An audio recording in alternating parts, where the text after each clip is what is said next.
तो दोस्तों आज मैं साल 2021 में रिलीज हुई movie the cursed dead man pre की स्टोरी को एक्सप्लेन करने वाला हूँ, जिसे डायरेक्ट किया है योंग वैन किम ने और इस मूवी की IMDb रेटिंग 6.4 है आउट ऑफ 10। और दोस्तों ये movie Korean horror series the cursed का आगे का पार्ट है। ये फिल्म शहर में हो रहे ऐसे मर्डर्स के बारे में है जो कि कोई जिंदा नहीं बल्कि मरे हुए लोग कर रहे थे, और इस मूवी में एक कर्स के बारे में भी बताया गया है। अब ये सब मर्डर्स के पीछे का क्या राज है और ये कैसा कर्स है, ये तो हमें मूवी की एक्सप्लेनेशन में ही पता चलेगा। और दोस्तों अभी हाल ही में मैंने एक बहुत ही जबरदस्त Korean horror movie ghost mention को एक्सप्लेन किया है, जिसका लिंक आपको डिस्क्रिप्शन में मिल जाएगा। तो आइए चलते हैं सीधा मूवी की एक्सप्लेनेशन पर।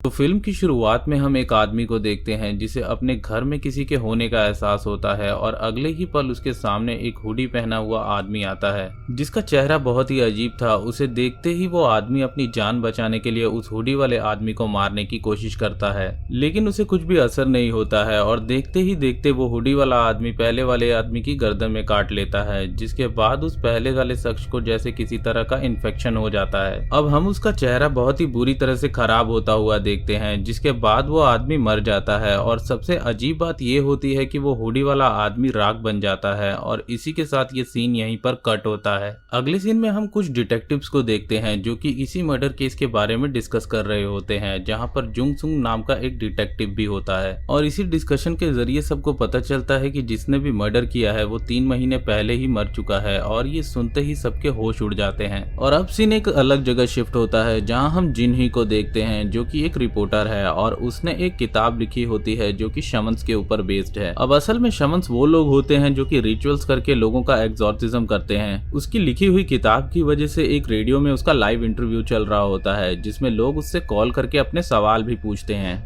तभी उन्हें एक आदमी का कॉल आता है जो कि सिर्फ जिन्ही से बात करना चाहता था, और वो कहता है कि वो अभी हुए मर्डर्स के बारे में कुछ जानता है, और उसी सिलसिले में वो जिन्ही को अपना इंटरव्यू देना चाहता है, जिस पर जिन्ही उसे इंटरव्यू के लिए बुला लेती है। इधर हम देखते हैं कि जिन्ही अपने ऑफिस आती है, और यहाँ पर उसकी कंपनी ने एक जेसी नाम की लड़की को हायर किया था, और यहाँ पर जिन्ही अपने दोस्त किम पिल सुंग के साथ काम करती है जो कि एक अर्बन डिटेक्टिव है। तभी वहाँ पर डिटेक्टिव जुंग सुंग भी आता है, और यहाँ हमें पता चलता है कि वो जिन्ही का हस्बैंड है, और क्योंकि वो इंटरव्यू रेडियो पर लाइव था इसीलिए वो जिन्ही से इंटरव्यू करने को मना करता है। लेकिन जिन्ही के नाम मानने पर वो कहता है कि वो इंटरव्यू के दौरान भी वो अपने साथियों के साथ वहीं पर रहेगा, ताकि अगर कोई प्रॉब्लम हो तो वो वहाँ पर सब कुछ संभाल सके, जिस पर जिन्ही मान जाती है और वो वहाँ से उनको जाने को कहती है। इधर किम पिल सुंग जिन्ही को एक स्पेल के बारे में बताते हुए एक वीडियो दिखाता है जो कि जापान का होता है, और हम यहाँ जान पाते हैं कि वीडियो में जिन्ही की दोस्त सुजिन थी जो कि किसी वक्त पर डीमन से पोजेस थी, और फिर वो अचानक से गायब हो गई थी, जिसके बाद से ही जिन्ही को इन सब बातों पर विश्वास होने लगा और वो इस केस की छानबीन करने लगी। दरअसल उसकी बहन एक इनुगामी नाम के डीमन से पोजेस थी, जिसके कारण उसकी दोस्त में किसी को भी कर्स देने की ताकत थी, क्योंकि इनुगामी स्पिरिट्स को लोगों को कर्स करके मारना अच्छा लगता था। इस कर्स के लिए सुजिन को किसी का नाम, फोटो और उसकी एक पर्सनल चीज चाहिए होती थी। इसके बाद इन चीजों की मदद से वो किसी को भी कहीं भी बैठकर कर्स करके मार सकती थी।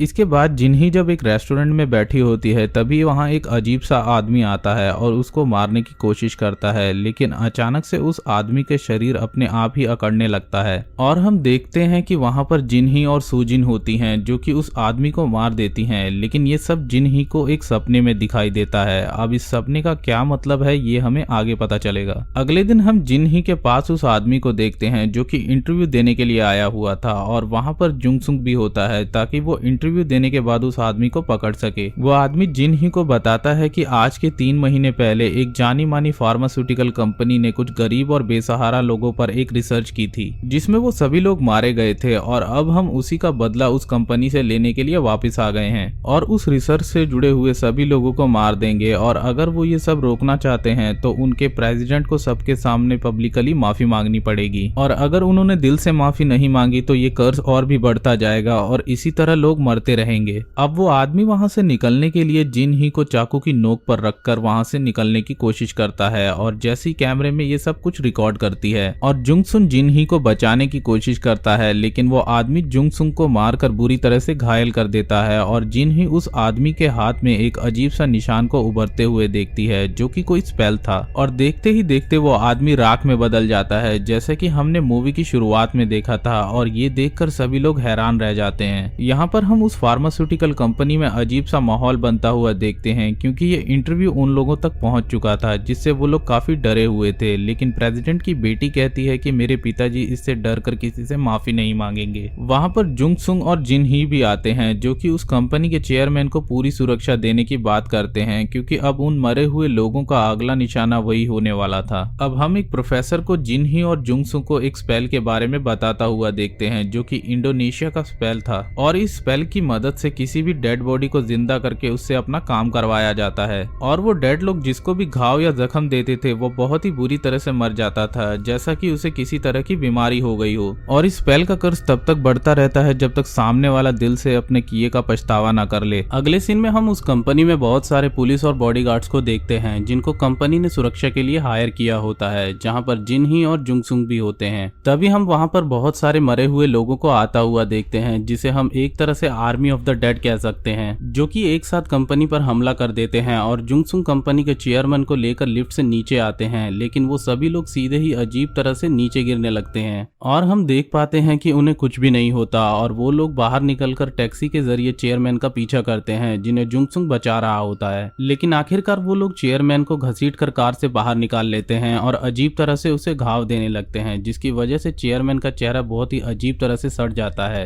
और उसकी वहीं पर मौत भी हो जाती है, जिसके बाद सभी लोग राख में बदल जाते हैं। लेकिन हम इधर देखते हैं कि इसी अफरा तफरी के दौरान एक खरोच जुंगसुंग के हाथ में भी लग जाती है, जिससे शायद उसे भी इन्फेक्शन हो जाता है, जो कि कुछ देर बाद बेहोश हो जाती है और उसे तुरंत हॉस्पिटल पहुंचाया जाता है। इधर हम उस प्रेसिडेंट को देखते हैं जिनके पास उनका भाई आकर उनसे माफी मांगने को कहता है ताकि सब कुछ सही हो सके, लेकिन प्रेसिडेंट की बेटी अपने पिता को ऐसा करने से मना कर देती है। इधर जिन ही के डिटेक्टिव दोस्त को छानबीन करने पर यह पता चलता है कि ये सभी लोग मर चुके हैं और उस रिसर्च में करीब 100 से भी ज्यादा लोग मारे गए थे और कंपनी ने जानबूझकर ऐसे गरीब लोगों को उस रिसर्च के लिए चुना था जो कि उनका कुछ भी बिगाड़ ना पाए, क्योंकि कहीं ना कहीं कंपनी को यह पता था कि उनकी रिसर्च की वजह से कई लोग मरने वाले हैं। इसके बाद उन्हें उस रिसर्च लैब का पता चलता है जहां पर उन सभी लोगों की मौत हुई थी। वहां पर जिन ही जुंगसुंग के दोस्त डिटेक्टिव ली के साथ जाती है, जहां पर उन्हें एक कमरा मिलता है जिसमें जिन ही को वहां पर स्पेल के सिंबल दिखाई देते हैं जो कि उन सब मरे हुए लोगों के हाथ में थे। लेकिन इससे पहले वो लोग कुछ समझ पाते, वहां पर सभी मरे हुए लोग उन पर हमला कर देते हैं कि तभी उनमें से एक जिन ही को पकड़कर मारने वाला होता है कि तभी यहाँ पर जिन ही की पुरानी दोस्त सूजिन की एंट्री होती है, जो कि सिर्फ उन्हें छू कर उसकी बॉडी अजीब तरह से ट्विस्ट करके बड़ी आसानी से उन्हें मार देती है और जिन ही उसे देखकर काफी ज्यादा हैरान और खुश होता है, जिसके बाद वो डेड आर्मी चारों तरफ से उन पर हमला कर देती है। तभी सूजिन एक स्पेल की मदद से खुद को और जिन ही को छुपा लेती है, लेकिन डिटेक्टिव ली बाहर ही रह जाता है और उसे बचाने के लिए उन्हें बाहर निकलना पड़ता है, जहाँ पर हम सूजिन को बहुत ही बहादुरी के साथ उस डेड आर्मी से लड़ते हुए देखते हैं और वो एक एक करके सभी को ढेर कर देती है। ये सब खत्म होने के बाद सूजिन जिन ही को पूछने पर बताती है कि जब उस डीमन ने उसे पोजेस किया था तो उसने जापान जाकर वहाँ के शमन से उसे अपने अंदर ही काबू करना सीखा और उन लोगों ने सूजिन को वहाँ से चाइना भेजा, जहाँ पर मेडिटेशन के जरिए उसे अपनी शक्तियां बढ़ाने और उस डीमन की ताकत को अच्छे काम में इस्तेमाल करना सिखाया गया। इस पर जिन ही उसे कहती है कि तुम मुझे छोड़कर अब मत जाना और वो उसे अपने साथ चलने के लिए कहती है, जिस पर सूजिन कहती है कि अभी उसे यहाँ पर कुछ छानबीन भी करनी है। तभी जिन ही को एक कॉल आता है जहाँ उसे पता चलता है कि कंपनी के प्रेसिडेंट के भाई ने सुसाइड करने की वजह से वो इंटरव्यू देकर सबके सामने माफी मांगने को तैयार हो चुका है। इसके बाद जिन ही सूजिन को अपना ख्याल रखने के लिए बोलकर वहाँ से चली जाती है। इसके बाद सूजिन डिटेक्टिव ली और बाकी लोगों के साथ उस कमरे में जाती है जहाँ पर जिन ही ने उस स्पेल के साइन को देखा था। इधर प्रेसिडेंट लाइव सबके सामने माफी मांगता है, जिस पर जिन ही उसे कहती है कि तुम्हें इस तरह से माफी मांगनी चाहिए कि लाइव टीवी पर देख रहे सभी लोगों को तुम्हारे चेहरे पर इसका गिल्ट साफ साफ नजर आए, क्योंकि अगर तुम्हारे अंदर की गिल्ट नहीं दिखी तो ये कर्ज कभी भी खत्म नहीं होगा। जिसके बाद हम सूजिन को देखते हैं जो कि उस स्पेल को अपने मैजिक से तोड़कर आगे बढ़ती है और उसे एक आदमी दिखाई देता है जो कि मेडिटेशन के जरिए इस कर्ज को कंट्रोल कर रहा था और हम समझ पाते हैं कि यही आदमी सभी डेड बॉडीज को भी कंट्रोल कर रहा था। जिसके बाद उस आदमी के आसपास की सुरक्षा और भी ज्यादा कड़ी हो जाती है और सभी लोगों के पैर वहीं जमीन पर पर चिपक जाते हैं। लेकिन सूजिन किसी तरह से उस आदमी से एक स्पिरिचुअल फाइट करते हुए उसकी तरफ बढ़ रही होती है। दूसरी तरफ डिटेक्टिव का दोस्त जब मरे हुए लोगों के फॉर्म्स को चेक कर रहा होता है, जिसमें उसे जेसी का भी फॉर्म मिलता है, जिससे हमें पता चलता है कि जिन ही के साथ जो न्यू इंटर्न जेसी थी वो भी दरअसल इन डेड बॉडीज में से एक ही थी, और वो हर समय जिन ही के आसपास रहकर इन सब चीजों पर नजर रख रही थी, और वो ये फॉर्म जिन ही को सेंड कर देता है, जिसे अब जेसी की सच्चाई जिन ही को भी पता चल जाती है। लेकिन तब तक बहुत ज्यादा देर हो चुकी थी, क्योंकि बार बार प्रेसिडेंट के माफी मांगने के बावजूद उसके चेहरे पर गिल्ट ना दिखने की वजह से जेसी उस पर हमला कर देती है, जहां से प्रेसिडेंट तुरंत भागता है। लेकिन जेसी सबको मारते हुए उसके पास पहुंच जाती है और हाथ बढ़ाकर उसे मारने ही वाली होती है कि तभी वो राख में बदलकर बेजान हो जाती है,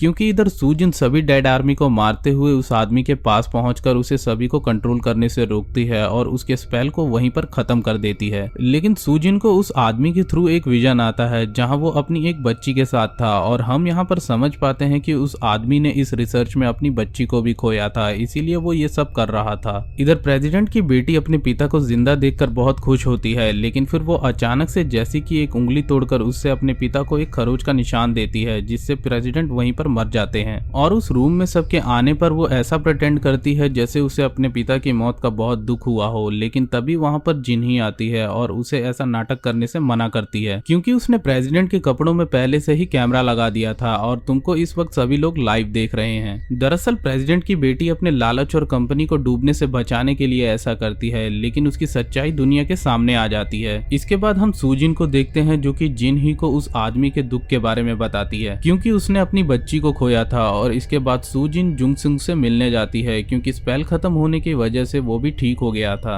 अब मूवी के आखिरी सीन में हमें प्रेसिडेंट की बेटी को दिखाया जाता है, जिसके पास जिन ही आती है और वो उससे उसका गुनाह कबूल करने को बोलती है, क्योंकि उन्हें पता चला था कि उस रिसर्च में वो भी शामिल थी। जिस पर प्रेसिडेंट की बेटी उसे कहती है कि तुमने मेरी कंपनी तो बंद करवा दी है, लेकिन अब तुम मेरा कुछ भी नहीं बिगाड़ सकती। तभी वहां पर सूजिन भी आती है और जिन ही उसे कहती है कि मेरे पास तुम्हारा नाम, तुम्हारी फोटो और रुमाल है, जिसकी मदद से सूजिन तुम्हें कर्ज करके मार सकती है। और ये सुनते ही प्रेसिडेंट की बेटी घबरा जाती है, जो कि जाहिर था कि कर्ज के जरिए वो अपना जुर्म कबूल कर लेगी। और इसी तरह से जिन ही उन सभी लोगों को अपने तरीके से इंसाफ दिलवाती है और ये मूवी यहीं पर खत्म हो जाती है। तो दोस्तों, मूवी से जुड़े हुए कुछ इंटरेस्टिंग फैक्ट और पॉइंट्स मैं आप लोगों को बताता हूँ। दोस्तों, ये मूवी एक्चुअली में द कर्स नाम की कोरियन सीरीज के आगे का पार्ट है, लेकिन ये मूवी एक इंडिविजुअल कहानी है और अपने आप में कंप्लीट है। और इस मूवी का कंसेप्ट मुझे बहुत ही ज्यादा पसंद आया, क्योंकि जहां सभी मूवीज में एक्सॉर्सिज्म पर फोकस किया जाता है, यहाँ पर एक कर्स पर फोकस किया गया था। और ये मूवी हमें सस्पेंस, थ्रिलर और हॉरर के साथ एक अच्छी स्टोरी लाइन भी प्रेजेंट करती है। और इसी अच्छी स्टोरी लाइन के जरिए डायरेक्टर ने फार्मास्यूटिकल कंपनीज का काला सच को भी सभी लोगों के सामने लाने की कोशिश की है। बस सूजिन के कैरेक्टर को अगर पूरी मूवी में जगह मिलती तो इसे देखने में और भी ज्यादा मजा आता। इस मूवी के कुछ फाइट सीन मुझे उतने खास नहीं लगे, लेकिन जितने भी थे उन्होंने मुझे पूरा एंटरटेन किया। Overall it's a great movie and worth to watch, चाहे आपने सीरीज देखी हो या नहीं। तो दोस्तों, ये था Hindi explanation the cursed dead man pre का। दोस्तों, अपने ओपिनियन कमेंट्स में जरूर शेयर कीजिएगा। तो वीडियो पसंद आई हो तो वीडियो को लाइक कर दें और चैनल को सब्सक्राइब कर दें। तब तक के लिए मैं मिलता हूं आपसे नेक्स्ट वीडियो में।